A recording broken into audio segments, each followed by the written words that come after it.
Joe and I are from similar towns. He's from Scranton, Pennsylvania. I'm from Janesville, Wisconsin. You know what the unemployment rate in Scranton is today? I sure do. It's 10%. Yeah. You know what it was the day you guys came in? 8.5%. Yeah. That's how it's going all around America. Look. You don't read the statistic. That's not how it's going. It's going down. It is going down. It's down to 7.8% nationwide. One of many fact-checking moments, courtesy of Vice President Joe Biden in last night's debate. Joining us now is Frank Rich, New York Magazine's editor-at-large. His next feature story is out next week. It's called The Right Will Triumph in the End. Frank, thank you very much for being here on Post-Debate Friday. Delighted to be here with you. I had such a good time watching that debate because it moved so fast.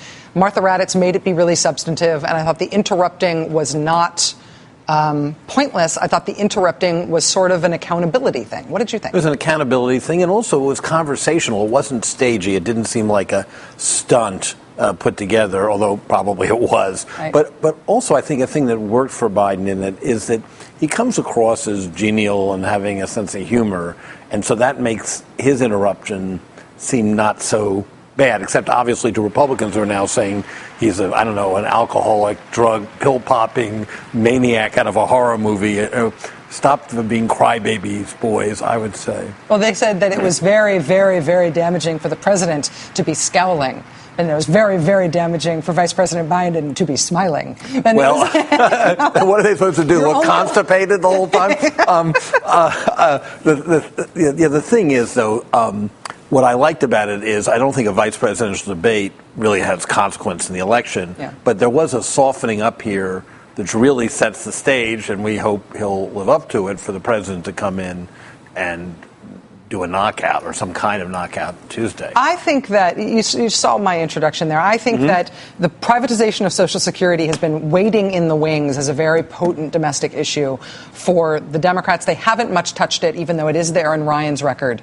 I don't know if that last night means they're going to go with it, but they certainly have room to go with it after his answers. I also think the stuff on the war was a bit of a commander-in-chief test, and I thought that Paul Ryan was terrifyingly vacant and incoherent on that subject. I thought those were the most important things. I think they're both very important. On the Social Security privatization, that is just a ball waiting to be hit out of the park. Just you work through a scenario.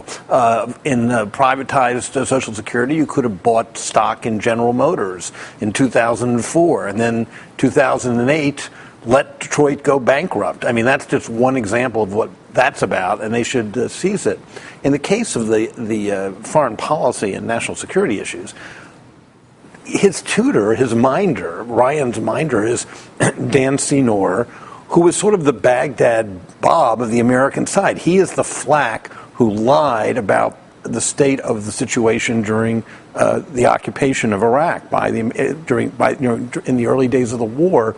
So that this guy, who has one of the most failed records in the history of foreign policy, is essentially giving Ryan cliff notes that he regurgitated not terribly well, couldn't improvise beyond the talking points he had, and the simplest questions, whether from Raddatz or from Biden, that penetrated that, he didn't have an answer. What I thought was going on last night on the issue of Afghanistan was that Paul Ryan was confused and did not realize that he was giving an incoherent answer, that he sort of got lost in his words. He may not have understood what his words meant. He was sort of repeating things he'd been told, and so he didn't get the incoherence. That was my take on it last night. My take on it changed when I went back and looked at that tape of Dan Senor just before the debate saying the exact same thing. I mean, what does it mean to have, as their on purpose, overt, not screwing it up strategy, that they are going to leave in 2014 the way the president wants to, and that leaving in 2014 is a mistake, and that saying we will leave in 2014 is a mistake, and we're saying we're going to leave in 2014. I mean, well, it's like everything, because it's not a real foreign policy. There's no intellectual basis to it. It's the shards of sort of the neocon remnants of the Bush years, and being pushed by their same guys. And so it's basically, they take whatever Obama is doing and they make it slightly more truculent. So we'll do something more active in Syria, but not or with Iran. But we stronger. Yeah. But there are about as many details as there are in their tax numbers.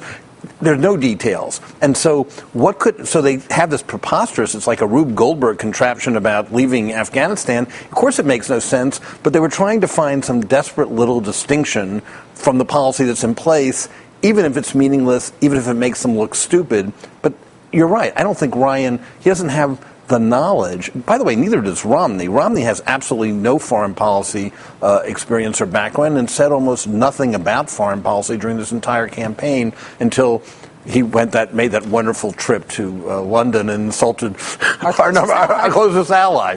On to Canada. Yeah. Frank Rich, New York Magazine's editor-at-large. Next feature story is "The Right Will Triumph in the End," which is smart but obviously wrong. I hope I'm wrong. Thank you very much. Thank it's nice you. to have you here. We got more ahead. Stay tuned.